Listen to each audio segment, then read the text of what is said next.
মুখ্যমন্ত্রীকে রাজ্যপাল চিঠি দিয়েছেন, সেখানে নতুনভাবে চলার বার্তা দিয়েছেন সিভি আনন্দ বোস।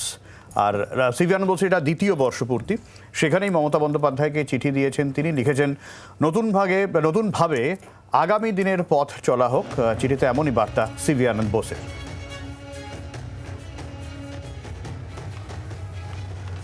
আপনারা একবার জানিয়ে রাখবো, নতুনভাবে বার্তা দিয়ে মুখ্যমন্ত্রীকে চিঠি। রাজ্যপাল আনন্দ বোসের দ্বিতীয় বর্ষপূর্তিতে মমতা বন্দ্যোপাধ্যায়কে চিঠি, নতুনভাবে আগামী দিনের পথ চলা হোক বার্তা। বোসের আরো আপডেট দেবো। শ্রেয়সী রয়েছেন আমাদের সঙ্গে। শ্রেয়সী, দেখো, আজকে রাজভবনে রাজ্যপাল সিভি আনন্দ বোস তার রাজ্যপাল হিসেবে দ্বিতীয় বছর, সেই দ্বিতীয় বছরের পূর্তি অনুষ্ঠান হচ্ছে।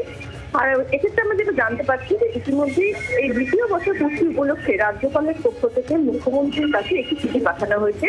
যে চিঠিতে মূল বার্তা যেটা দেওয়া হয়েছে যে আগামী দিনের যে পথ চলা, সেই পথ চলা যেন দুজনের মধ্যে দুজন একসঙ্গে হয় এবং সেক্ষেত্রে সেই পথ চলা যেন সুন্দর হয়, এরকমই একটি বার্তা দেওয়া হয়েছে ওই চিঠিতে। এখন আমরা দেখেছি যে গত কয়েক মাস ধরে কিন্তু কার্যত রাজ্যপাল এবং মুখ্যমন্ত্রী এবং রাজ্যপালের সঙ্গে প্রশাসনের সার্বিক যে সম্পর্ক, সেই সম্পর্ক নিয়ে নানান টানাপোড়েনের চিত্র সামনে এসেছে, যেখানে বিরোধের চিত্রটাই কিন্তু মূলত প্রবল। সেই জায়গাটাতে দাঁড়িয়ে নতুন ভাবে পথ চলার বার্তা দিয়ে মুখ্যমন্ত্রীকে রাজ্যপালের এই চিঠি নিঃসন্দেহে তাৎপর্যপূর্ণ। বাংলার আওয়াজ, বাঙালির আবেগ, জি 24 ঘন্টা।